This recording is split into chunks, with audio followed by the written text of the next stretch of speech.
যদি অনুমতি দেন আমি আপনার প্রশ্নের জবাব দিব। বাদশাহ হারুন রশিদ তিনি একদিন রাস্তার রাজপ্রাসাদে অনেক বড় বড় আলেমরে দাওয়াত দিলেন। উলামায়ে কেরামের কাফেলা চলে আসলেন হারুন রশিদের রাজপ্রাসাদে, সুন্দর মেহমানের আপ্যায়নের ব্যবস্থা করলেন। উলামায়ে কেরাম আপ্যায়িত হলেন, সব খাইয়ে লইয়া রাজপ্রাসাদে বসছেন। বাদশাহ হারুন রশিদ শুধু রাষ্ট্রের নেতা না, আল্লাহর প্রিয় একজন বুজুর্গ মান্দা। তো আলেম বুঝি গায়, এই হুজুরেরা কেমন খাইলেন? আলহামদুলিল্লাহ, মেহমানদারি ঠিকঠাক হয়েছে বলে আলহামদুলিল্লাহ।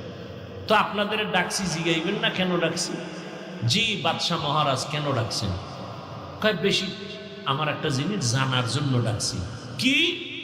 আমাকে আপনারা সমস্ত আলেমরা বলবেন, আজকে আমাকে ফতোয়া দিয়া যাবেন